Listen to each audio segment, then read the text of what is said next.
A ver, cuando pensamos en la palabra feudalismo, a muchos se nos viene a la cabeza algo antiguo, aburrido, de los libros de historia, pero nada más lejos. Vamos a ver que en realidad fue un sistema increíblemente dinámico, una respuesta casi desesperada a un mundo que se caía a pedazos. Fue la solución que encontró Europa para sobrevivir al caos. Así que vamos a ello. Para entender por qué nace el feudalismo, lo primero es entender el ambiente que se respiraba.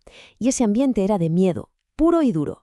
El imperio de Carlomango se había derrumbado y lo que quedaba no eran países como los de ahora, sino un puzzle de reinos diminutos, enfrentados entre sí y sobre todo totalmente indefensos. Pensemos un segundo en lo que significa eso. Vivir sin un Estado que te proteja, sin policía, sin un ejército que vigile las fronteras. Esa era la cruda realidad del día a día para la gente de la época. La inseguridad no era una noticia lejana, era una amenaza constante a la puerta de casa. Y es que el peligro venía literalmente de todas partes. Por el norte, los drácars vikingos aparecían de la niebla para arrasar las costas. Por el este, la caballería de los magiares lanzaba incursiones velocísimas y brutales. Y por si fuera poco, en el sur los piratas sarracenos hacían del Mediterráneo un lugar peligrosísimo. Europa estaba, en la práctica, sitiada. Y claro, la pregunta es, ¿y los reyes qué hacían? Pues la verdad es que bien poco.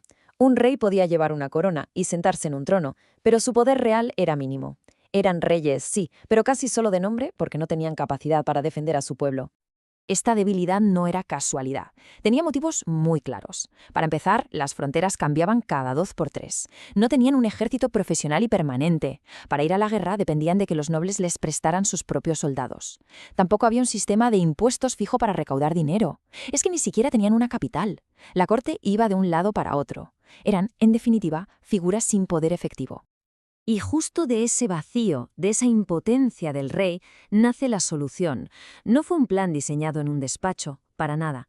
El feudalismo surgió de forma orgánica, desde abajo, como una respuesta a la necesidad más básica de todas, la seguridad.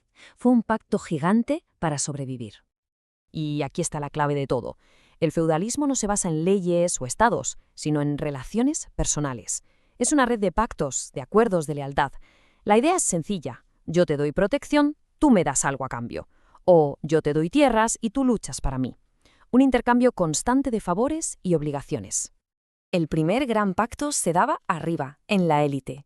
El rey, que no podía controlar todo su reino, le cedía un trozo enorme de tierra, lo que se llamaba un feudo, a un noble muy poderoso. A cambio, este noble se convertía en su vasallo. ¿Qué significaba eso? Que le juraba fidelidad y se comprometía a darle ayuda militar y consejos siempre que lo necesitara. Pero el pacto que sostenía todo el edificio era el de abajo. Un campesino libre, aterrorizado, iba a ver al señor noble local, el que tenía un castillo y hombres armados, y le decía: «Protégeme».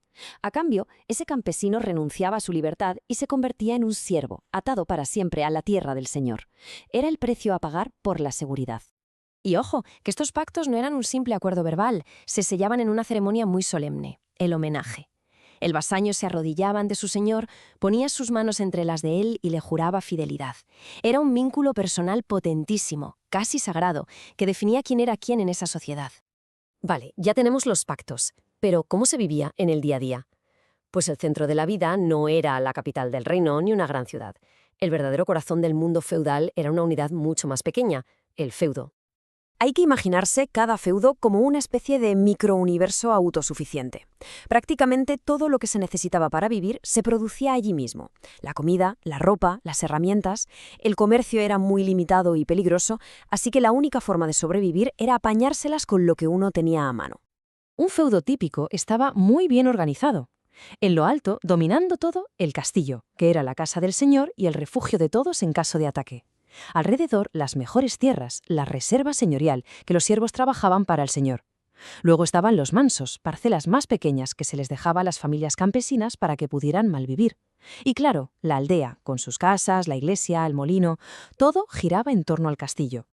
Esta organización del espacio era el reflejo perfecto de una sociedad que era de todo menos flexible. Era una sociedad increíblemente rígida, estamental. Cada persona nacía con un papel asignado, y era prácticamente imposible cambiar de estatus a lo largo de la vida. Es que estas cifras hablan por sí solas. Son brutales. El 90% de la gente eran campesinos, siervos. El 90%. El 10% restante, que eran los nobles y el clero, lo controlaban absolutamente todo. La tierra, las armas, la riqueza, vamos, una pirámide con una base gigantesca y una cúspide minúscula. Abajo del todo, claro, estaban los que trabajaban, los laboradores, el único estamento no privilegiado. Su misión en la vida era una: trabajar la tierra para alimentar a los demás. No tenían derechos, pagaban todos los impuestos y su vida era, básicamente, trabajar de sol a sol. Por encima, uno de los grupos privilegiados, los que luchaban, los velatores, la nobleza. Ellos no pagaban impuestos y su función era la guerra. Eran los dueños de la tierra y de los castillos, los caballeros, los especialistas en la violencia que garantizaban la protección del sistema. Y al mismo nivel de privilegio, el otro gran estamento, los que rezaban, los oradores, el clero. En teoría, su trabajo era asegurar la salvación espiritual de toda la sociedad, pero en la práctica, su poder iba muchísimo más allá de lo divino. Es que es imposible entender esta época sin hablar del poder, del inmenso poder de la Iglesia católica.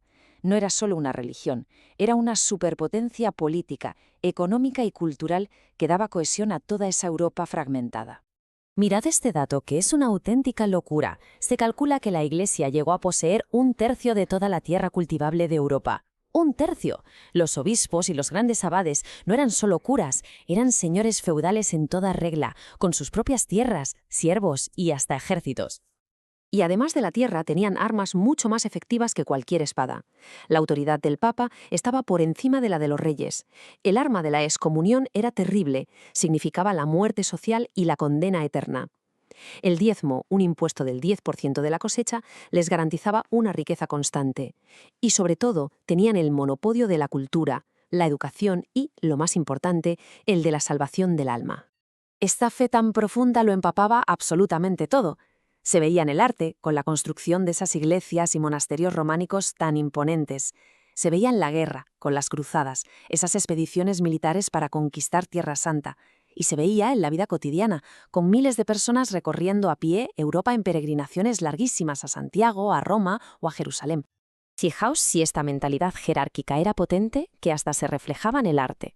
En una pintura románica, por ejemplo, el tamaño de las figuras no depende de si están más cerca o más lejos.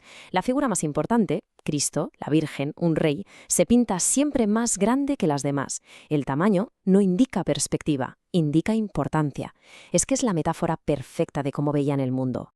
Y así volvemos un poco al principio. El feudalismo, sin duda, puso algo de orden en medio del caos más absoluto. Ofreció seguridad en un mundo que era una auténtica pesadilla. Pero claro, la gran pregunta que queda en el aire es: ¿a qué coste? A cambio de esa protección, ¿qué se perdió por el camino? ¿Qué precio pagó ese 90% de la población por esa estabilidad tan necesaria?